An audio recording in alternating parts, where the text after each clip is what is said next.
Good morning students. आज का जो अपना टॉपिक है वो है RH ब्लड ग्रुप। ठीक है, ब्लड ग्रुप जो है ह्यूमन बीइंग का, it is controlled by multiple allele.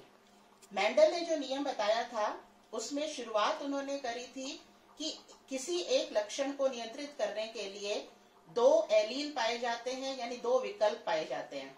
जैसे लंबाई के लिए हो गया टॉल और ड्वार्फ, या फ्लावर के कलर के लिए हो गया रेड कलर या व्हाइट कलर। और इन दो विकल्प में से एक विकल्प होता है प्रभावी और दूसरा विकल्प होता है अप्रभावी। ठीक है, जिसमें से प्रभावी जो विकल्प होता है ये मेन होता है और बाकी यानी अप्रभावी है वो उत्परिवर्तन से जो है निर्मित होता है।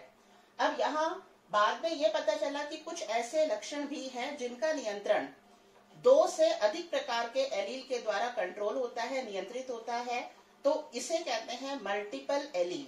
और ह्यूमन बीइंग में जो ब्लड ग्रुप है इसमें कंट्रोल किया जाता है मल्टीपल एलील के द्वारा। शुरुआत करते हैं हम कार्ल लैंडस्टेनर। कार्ल लैंडस्टेनर ने 1900 में बताया कि मानव रुधिर के अंदर दो तरह की एंटीजन पाई जाती है, एंटीजन ए तथा एंटीजन बी, जो इनकी आरबीसी कोशिकाओं में होती हैं। और इसी के आधार पर जो ब्लड ग्रुप है उसे बांटा गया blood group A, B, AB तथा O में। ये आधार क्या बनाया था इन ब्लड ग्रुप का? Presence of antigen in RBC. लाल रुधिर कोशिकाओं में कौन से प्रकार का एंटीजन है? तो यहाँ हम लेते हैं आरबीसी में कौन सी प्रकार का एंटीजन है? ए, तो नाम दे दिया गया ब्लड ग्रुप ए। यदि एंटीजन है बी तो नाम दे दिया गया ब्लड ग्रुप को बी। यदि ऐसा रुधिर जिसमें ए तथा बी, ए एंड बी दोनों प्रकार के एंटीजन है तो नाम दे दिया गया ब्लड ग्रुप AB। यदि किसी भी प्रकार का एंटीजन नहीं है, एंटीजन यदि नहीं है, यहाँ हम लिख देते हैं एंटीजन, एंटीजन इन आरबीसी। यदि किसी भी प्रकार का एंटीजन नहीं है तो ऐसे ब्लड ग्रुप को नाम दे दिया गया O। यहाँ हम लिख देते हैं ब्लड ग्रुप। ठीक है, यह भी पाया गया कि इसी की तरह जो ह्यूमन ब्लड होता है उसके अंदर पाई जाती हैं एंटीबॉडीज। एंटीबॉडीज पाई जाती है ब्लड प्लाज्मा में। तो प्लाज्मा में एंटीबॉडी, यदि एंटीजन ए है तो एंटीबॉडी पाई जाएगी बी, तो हम हमेशा इसको लिखते हैं एंटी बी। यदि एंटीजन बी है तो उस वाले व्यक्ति के रुधिर में पाई जाती है एंटी ए। यदि ए और बी दोनों प्रकार की एंटीजन है यानी कि एंटीबॉडी उसमें नहीं पाई जाती है। और यदि एंटीजन निल है यानी कि इस प्रकार के O प्रकार के ब्लड ग्रुप में दोनों ही प्रकार की एंटीबॉडी पाई जाती हैं, anti A and anti B. Antibody जब भी हम लिखते हैं तो या तो हम उसे स्मॉल लेटर से लिखेंगे या हम उसे लिखेंगे स्मॉल लेटर से, जैसे हमने लिख दिया B, A, नील तो नील है ही, यहाँ पर लिख दिया A और B। अगर हम कैपिटल लेटर से लिख रहे हैं तो हमेशा उसके आगे हमें लिखना होता है एंटी। ठीक है, तो इस तरह से ये जो ब्लड ग्रुप है चार प्रकार के, ये बताए कार्ल लैंडस्टेनर ने 1900 में। उसके बाद इसका और आगे अध्ययन हुआ क्योंकि ये पाया गया कि blood group AB, blood group AB जो है इसके अंदर कोई भी प्रकार का क्या नहीं है, एंटीबॉडी नहीं है, यानी विरोध करने वाली कोई जो है बॉडी इसमें नहीं है। तो इसका मतलब AB जो ब्लड ग्रुप है वो क्या है, यूनिवर्सल रिसिपिएंट। ये किसी भी प्रकार का ब्लड रिसीव कर सकता है क्योंकि इसके ब्लड के अंदर कोई एंटीबॉडी नहीं है, तो ये है यूनिवर्सल रिसिपिएंट। ठीक है, और ब्लड ग्रुप O जो है क्योंकि इसके अंदर कोई क्या नहीं है, एंटीजन नहीं है, इसका मतलब क्या है, ये यूनिवर्सल डोनर। यानी इस प्रकार का ब्लड यदि किसी को भी डोनेट किया जाता है, किसी भी ब्लड ग्रुप को डोनेट किया जाता है तो इसके साथ में कोई एंटीजन नहीं जा रहा है। तो कोई एंटीजन नहीं जा रहा है, इसका मतलब इसकी प्रतिक्रिया कोई जिस भी व्यक्ति में ये स्थानांतरित किया जाएगा उसका ब्लड में कोई प्रतिक्रिया उत्पन्न नहीं होगी। ठीक है, इसीलिए ब्लड ग्रुप O क्या है, यूनिवर्सल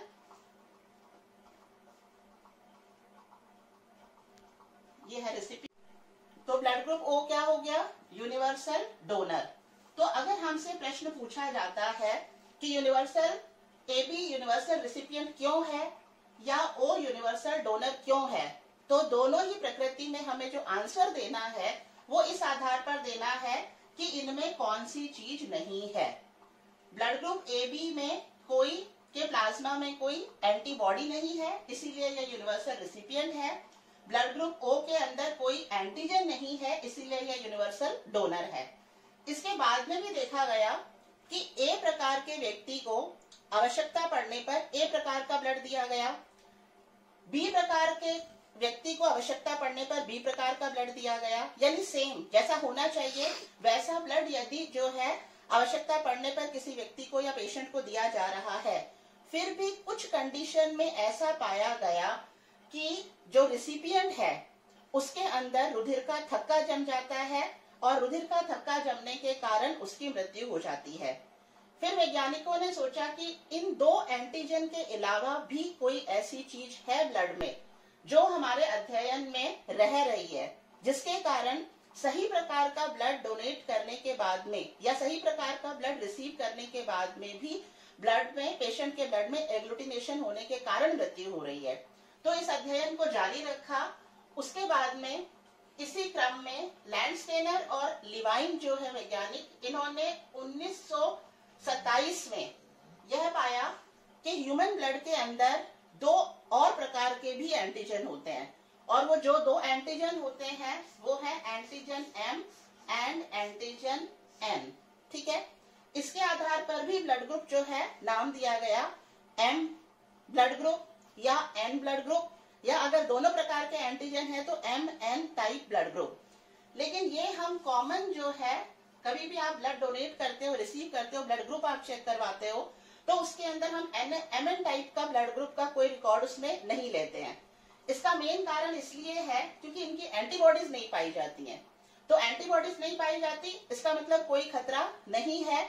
M वाले को N का दे दो या N वाले को M का दे दो, या MN वाले को किसी भी तरह से अगर ब्लड डोनेट करते हैं, इस आधार पर ब्लड डोनेट करने में या ब्लड रिसीव करने में कोई खतरा नहीं है। इसीलिए MN ब्लड ग्रुप को जो है ज्यादा, जब भी हम कोई ब्लड ग्रुप वगैरह बताते हैं तो इसका जिक्र नहीं होता है। फिर उसके बाद में देखा गया, इसी क्रम में आगे विनेर ने, लेवाइन ने और मॉरेंट ने और जो है अध्ययन किया, और इन्होंने सबसे पहले देखा RS रियोसिस बंदर के अंदर जो ब्लड है उसमें एक अलग प्रकार का एंटीजन पाया जाता है, और उस एंटीजन को इन्होंने नाम दिया RH फैक्टर। क्योंकि उस समय जब मेंडल ने प्रयोग किए थे तो जीन के बारे में नहीं पता था, उसने फैक्टर का प्रयोग लिया था शब्द का। तो उसी आधार पर इन्होंने जो रिसस मंकी के ब्लड के अंदर पहली बार अध्ययन किया कि इसके ब्लड के अंदर एंटी A और एंटी B के अलावा भी एक प्रकार का एंटीजन पाया जाता है, तो उसको इन्होंने नाम दिया RH फैक्टर। अब इसका प्रयोग किया गया। ठीक है, तो RH फैक्टर यानी रिसस बंदर, पहला प्रयोग क्या किया इन्होंने, फर्स्ट टेस्ट इन्होंने किया कि रिसस बंदर का ब्लड लिया और ब्लड लेकर उसे इंजेक्ट किया गया गिनी पिग में, गिनी पिग में। ठीक है, तो रिसस बंदर का ब्लड लेकर के उसे गिनी पिग के ब्लड में इंजेक्ट किया गया। उसके बाद इन्होंने परिणाम यानी रिजल्ट क्या देखा इन्होंने कि गिनी पिग का जो ब्लड है उस ब्लड के अंदर रिसस बंदर के ब्लड ने जब प्रवेश किया तो उसके परिणाम स्वरूप इसके अंदर कुछ विशेष एंटीबॉडीज बनने लग गई, कुछ विशेष एंटीबॉडीज बनने लग गई। ठीक है, तो ये जो एंटीबॉडी बनी ये किसके परिणाम स्वरूप बनी, जब रिसस बंदर के ब्लड को गिनी पिग के ब्लड में डोनेट किया गया तो ये एंटीबॉडीज का निर्माण हुआ। फिर दूसरा प्रयोग किया इन्होंने, सेकेंड टेस्ट इन्होंने क्या किया, गिनी पिग का जो सैंपल था, ठीक है, जिसमें एंटीबॉडीज बनी थी, तो वो एंटीबॉडीज इन्होंने ली या वो ब्लड इन्होंने लिया एंटीबॉडीज वाला, और इस ब्लड को इन्होंने जो है इस ब्लड को इन्होंने वापस रीसस बंदर के ब्लड में, रीसस मंकी के ब्लड में रिएक्शन करवाया, और इन्होंने यह पाया कि रीसस मंकी का जो ब्लड है वो इन एंटीबॉडीज के कारण क्या हो गया, क्या परिणाम मिला, एग्लूटिनेशन, एग्लूटिनेशन यानी समूहन की प्रक्रिया हुई। ठीक है, तो इससे ये निष्कर्ष पूरी तरह से निकल गया कि रीसस मंकी के ब्लड के अंदर जो एंटीजन है वो एंटीजन जब गिनी पिग में गई है तो उसके कारण ही इसमें एंटीबॉडी बनी है, और इन एंटीबॉडी को जब रीसस मंकी के ब्लड में इंजेक्ट किया गया तो उसके अंदर रीसस मंकी के ब्लड में एग्लूटिनेशन हो गया। ठीक है, अब इन्होंने जो है इससे ये रिजल्ट निकाला कि रीसस मंकी के ब्लड के अंदर RH फैक्टर है। ठीक है, अब उसके बाद इन्होंने क्या किया, और प्रयोग किए, गिनी पिग से जो ब्लड सीरम लिया था, गिनी पिग से जिसमें एंटीबॉडीज बनी थी, जो ब्लड सीरम लिया था उसको लेकर के इन्होंने ह्यूमन ब्लड पर टेस्ट किया। तो ह्यूमन ब्लड पर डायरेक्ट तो टेस्ट कर नहीं सकते, तो इन्होंने कुछ मानव के रुधिर के सैंपल लिए। ये जैसे मान लो इन्होंने कुछ सैंपल लिए होंगे, सैंपल 1 2 3 4 5, इस तरह से कई सैंपल ले लिए उन्होंने। ठीक है, ये ह्यूमन ब्लड के सैंपल लिए हैं, और इन ह्यूमन ब्लड के सैंपल में इन्होंने जो गिनी पिग का सीरम था जिसके अंदर एंटीबॉडीज थी, तो गिनी पिग का जो सीरम था वो इन ह्यूमन ब्लड के सैंपल में इन्होंने डाला। ठीक है, ये है एंटीबॉडी सीरम जो गिनी पिग से प्राप्त किया था, ह्यूमन के ब्लड के सैंपल में इन्होंने डाला। तो इससे ये रिजल्ट आया कि कुछ सैंपल ऐसे थे जिसमें एग्लूटिनेशन हुआ, और कुछ सैंपल ऐसे थे जिसमें एग्लूटिनेशन नहीं हुआ। ठीक है, इसका मतलब ह्यूमन जो ब्लड के सैंपल लिए हैं उनके अंदर कुछ सैंपल ऐसे हैं जिसके अंदर RH फैक्टर है, और कुछ सैंपल ऐसे हैं जिनके अंदर RH फैक्टर नहीं है। अब जिनके अंदर RH फैक्टर नहीं है तो उनके अंदर तो एंटीबॉडी का कोई प्रभाव पड़ेगा नहीं। ठीक है, लेकिन जिनके अंदर RH फैक्टर है तो उनके अंदर ये एंटीबॉडी जाने के कारण उसमें क्या हुआ, ब्लड का कोगुलेशन हो गया, ब्लड का थक्का जम गया। तो उस आधार पर कि ऐसे मनुष्य जिसके ब्लड में RH फैक्टर है तो उन्हें नाम दे दिया गया RH पॉजिटिव ब्लड ग्रुप, और ऐसे व्यक्ति जिनके ब्लड में RH फैक्टर नहीं है यानी जिनमें एग्लूटिनेशन नहीं हुआ, इसका मतलब नहीं है, तो उन्हें RH नेगेटिव नाम दे दिया गया।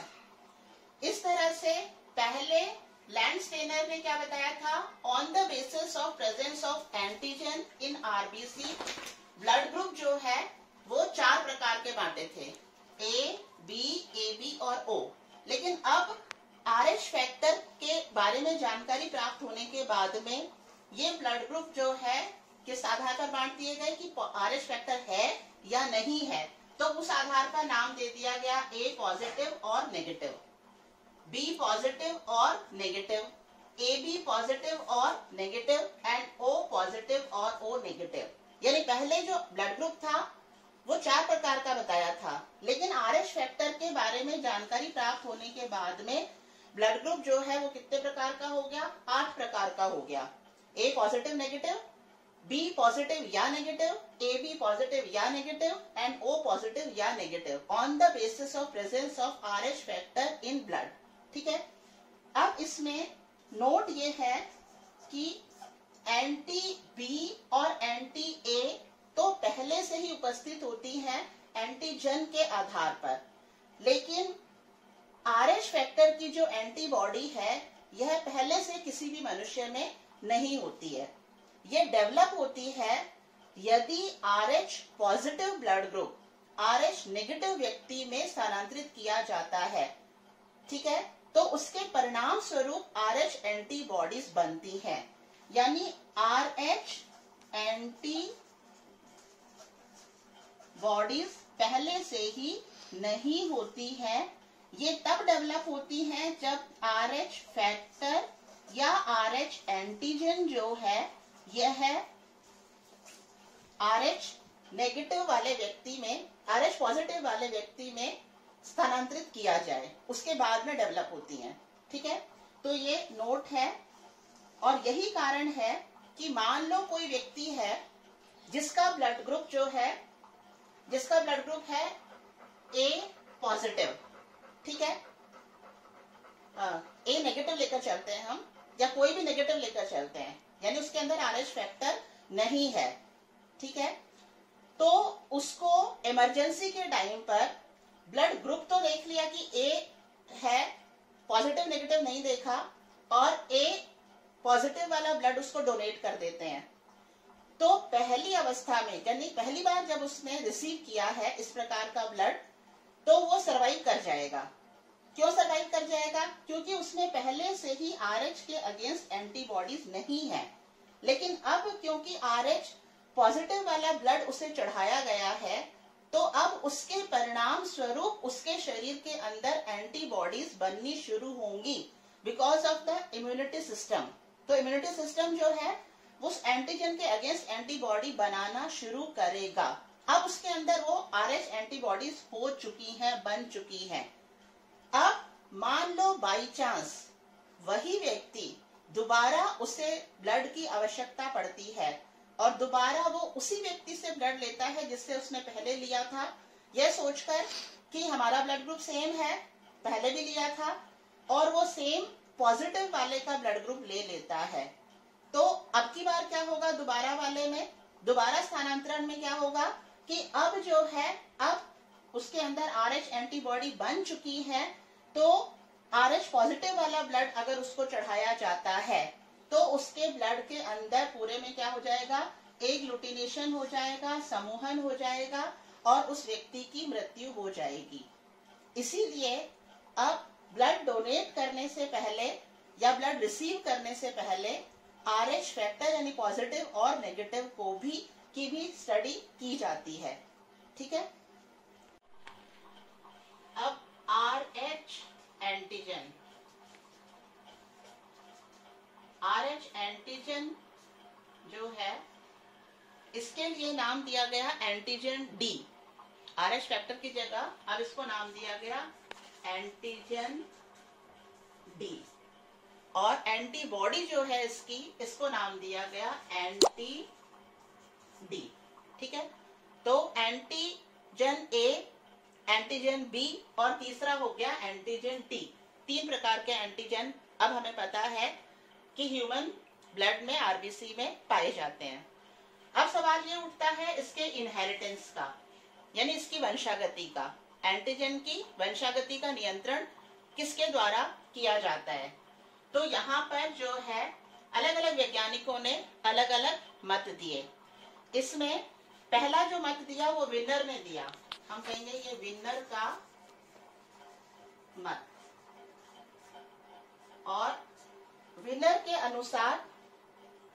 अनुसार रीसस फैक्टर को 8 एलील्स नियंत्रित करते हैं, और ये 8 एलील्स जो हैं ये एक ही गुणसूत्र पर, एक ही विस्थल पर उपस्थित होते हैं, और इसे इन्होंने नाम दिया small r, R0, R1 dash, R2 dash, R1, R1, R2, RX and RY। तो इस तरह से जो है ये कितने हो गए? 1 2 3 4 5 6 7 8।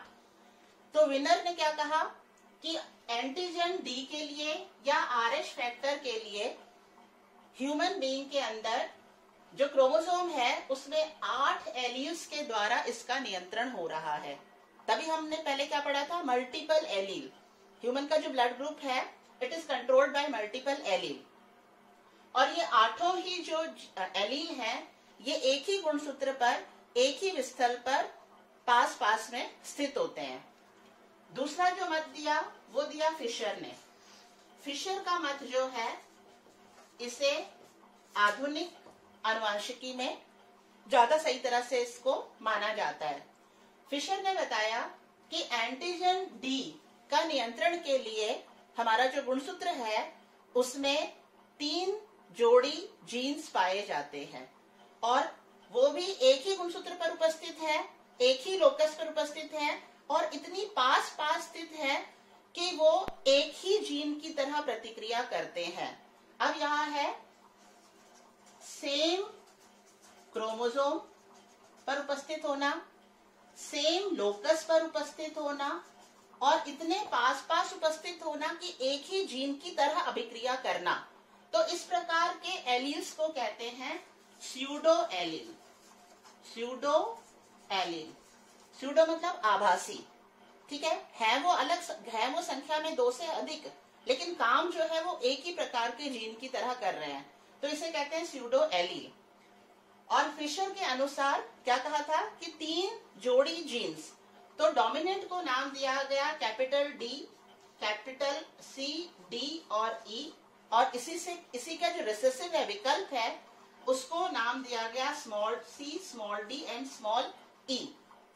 और ये भी बताया गया कि नेगेटिव ब्लड ग्रुप तभी होगा जब ये तीनों ही जो जीन्स हैं ये होमोजाइगस रिसेसिव कंडीशन में होंगे। यानी किस कंडीशन में? Small C, small D, small E and small C, small D, small E. यदि किसी व्यक्ति के क्रोमोसोम में small D, small C, small D, small E दोनों जो पेयर हैं ये किस अवस्था में होंगे? समयुग्मजीय अवस्था में होंगे, तो ही जो ब्लड ग्रुप है वो नेगेटिव होगा। अदरवाइज एक भी अगर इनमें से प्रभावी है, एक भी प्रभावी है मतलब चाहे वो एक कैपिटल सी है और बाकी सब क्या है? रिसेसिव है, या केवल एक कैपिटल डी है, या 2 है, या तीनों है, या सारे हैं, यानी बाकी सभी कंडीशन में, इस होमोजाइगस रिसेसिव के अलावा बाकी सभी कंडीशन में ब्लड ग्रुप पॉजिटिव ही होता है। और यही कारण है कि विश्व में ज्यादातर ह्यूमन बीइंग्स का जो ब्लड ग्रुप है वो RH पॉजिटिव होता है और बहुत कम का होता है RH नेगेटिव। और भारत में 93% लोग ऐसे हैं जिनका ब्लड ग्रुप RH पॉजिटिव है, तो बचे कितने? मात्र 7%। तो 7% ऐसे हैं जिनका ब्लड ग्रुप RH नेगेटिव है। और उसका कारण जो है ये यही बताया कि नेगेटिव तो तभी होगा जब ये तीनों जो हैं ये किस अवस्था में होंगे? होमोजाइगस रिसेसिव अवस्था में होंगे। अदरवाइज क्या होगा? RH पॉजिटिव होगा। अब अपना टॉपिक है एरिथ्रोब्लास्टोसिस फिटेलिस, हिंदी में कहेंगे रोगाणु रक्ताणु कोरक रोग। इसके अंदर क्या है? एरिथ्रो शब्द बना है एरिथ्रोसाइट से, यानी लाल रुधिर कोशिकाएं। किसकी लाल रुधिर कोशिकाएं? फिटस की लाल रुधिर कोशिकाएं, यानी डेवलपिंग एम्ब्रियो की लाल रुधिर कोशिकाएं। तो इस रोग के अंदर जो फिटस है उसकी लाल रुधिर कोशिकाओं का लयन होना शुरू हो जाता है, यानी टूट जाती है, जिसके कारण क्या होगा? जो टूटी हुई कोशिकाएं हैं वो ब्लड कैपिलरीज के अंदर आकर अटक जाती हैं, लीवर के अंदर आकर के एकत्रित हो जाती हैं, और जिसके कारण जॉन्डिस होता है, पीलिया रोग होता है। ठीक है, अब ये कंडीशन क्यों होती है और किसमें होती है?